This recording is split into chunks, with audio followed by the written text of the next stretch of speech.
Yes, Christ appeared to over 500 people, Paul asserts in 1 Corinthians chapter 15, who saw him risen from the dead. I love Luke chapter 24. Oh my God. I don't like where this is going.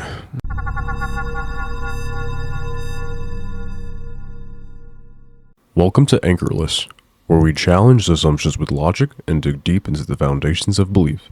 In today's video, we are simply going to be critiquing the resurrection case by Cliffe Knecthle. Let's get into it.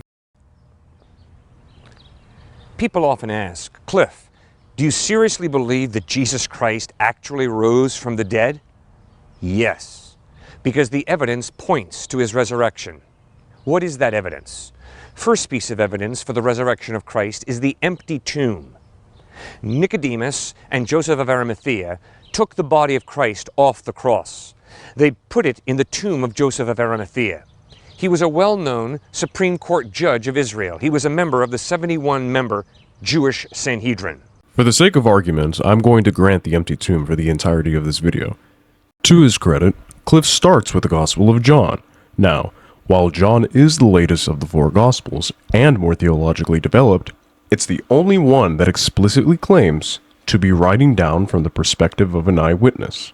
That's actually a stronger footing than apologists who default to Mark for its earliness but ignore the fact that it never claims first-hand testimony.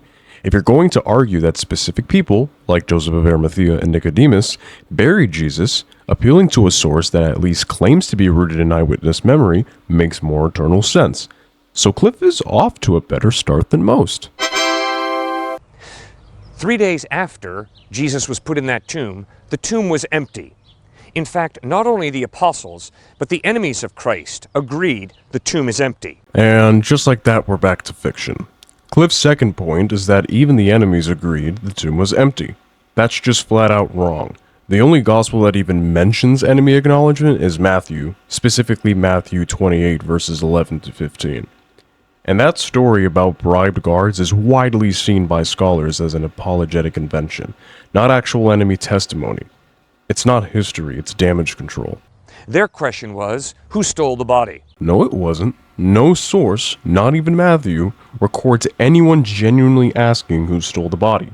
In fact, Matthew 28:13 doesn't describe an inquiry at all. It presents a cover story, fabricated by the guards at the instruction of the priests, who say, "You are to say, his disciples came during the night and stole him away while we were asleep." That's a scriptic public claim, not an internal suspicion or investigation. No enemy figure is wondering, who could have taken the body? They're bribing guards to publicly spread a story. That's spin control, not historical concern. The apostles insisted, we did not steal it. Instead, we have seen Jesus Christ risen from the dead. Nope, this is pure invention. Nowhere in the New Testament do the apostles ever defend themselves against the accusation that they stole Jesus' body. The empty tomb clearly points to the resurrection of Christ. Secondly, the appearances of Christ clearly point to his resurrection. The Gospels have the ring of authenticity, as they record that Christ first appeared risen from the dead to some grief-torn woman. What Cliffe is about to do is explain the concept of the criterion of embarrassment of women's testimony in the first century.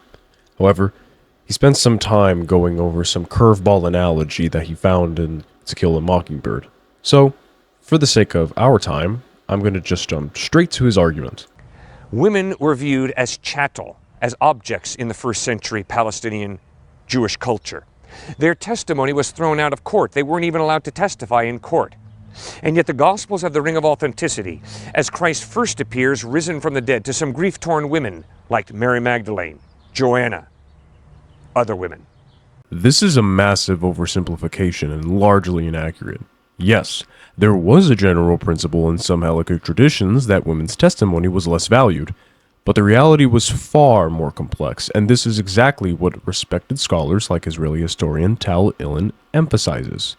Quote, "During a normal trial in court, women's testimony was not sought out and was in fact avoided whenever possible because no man wants his wife to degrade herself in court, but testimony which could not otherwise be obtained was by all means accepted." Ilin explains that while men preferred to avoid women testifying in court, To preserve family honor, women's testimony was accepted when necessary, and women did testify.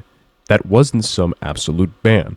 Moreover, the legal standards for testimony in Jewish courts don't directly apply to the gospel narratives anyway. The resurrection appearances and tomb visits were not legal proceedings. So saying the evangelist had to find male witnesses because women were unreliable witnesses misses the mark entirely.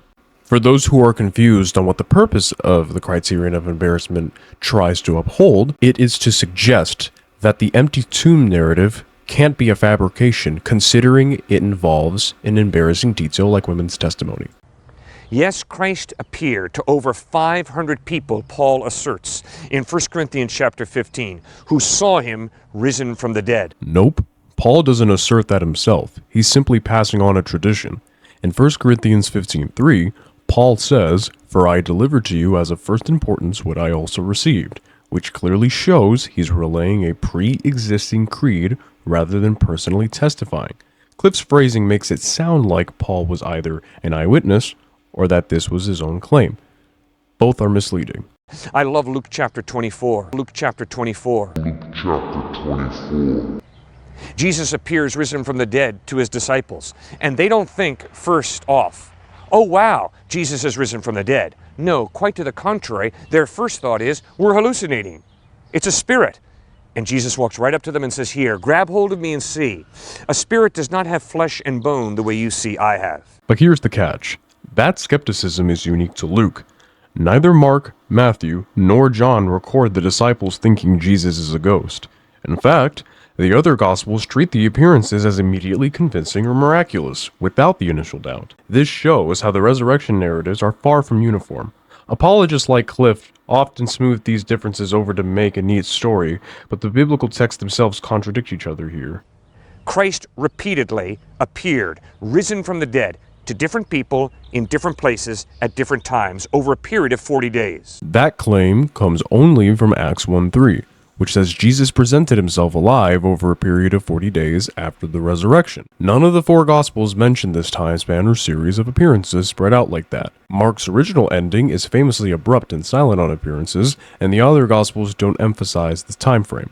Neither does 1 Corinthians 15. Cliffe acts like the 40-day window is gospel-wide consensus, but it's actually just Luke Acts specific theological narrative. The third piece of evidence that Christ rose from the dead is the transformation of the apostles. Before Christ was crucified, they were a bunch of wimps, Christ deniers, Christ betrayers, Christ deserters. But after Jesus rose from the dead, they turned into deeply committed followers of Christ. So deeply committed that they were willing to die for what they claimed to have seen, the dead Christ risen from the dead. Peter, Andrew, Philip, Simon the Zealot, James son of Alphaeus, Bartholomew were crucified.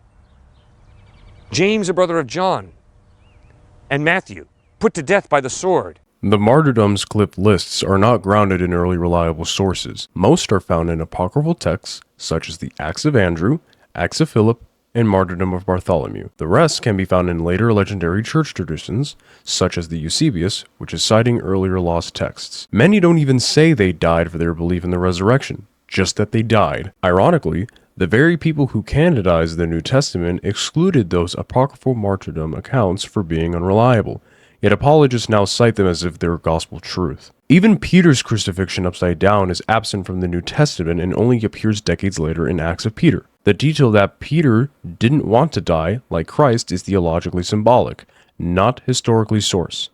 A humility motive, not an eyewitness detail. James, a brother of Jesus, stoned to death. Why? They stood before Roman soldiers, and the Roman soldiers said, "Say Caesar is Lord and live, or else maintain that your Jesus is Lord, that he is risen from the dead, and we'll kill you for it." Huh? He's meeting with me. That's complete fiction. James, the brother of Jesus, wasn't executed by Romans, nor was he given any ultimatum like, "Say Caesar is Lord." According to Josephus Antiquities 2200-201, he was stoned to death by a Jewish high priest, exploiting a temporary power vacuum. It's tough to take you seriously when you make stuff up on the spot like that. I wonder how Jesus would feel that you're misrepresenting his own brother's death. Every single one of them said, I have seen Jesus risen from the dead. And they died. Not for a belief, not for a philosophy. They died for what they claimed to have seen, the dead Christ risen from the dead. Cliffe goes on about the significance of the resurrection and what it truly means. I'll leave a link to the original video in the description if anyone is interested in hearing that. Thank you for watching Anchorless. I love you!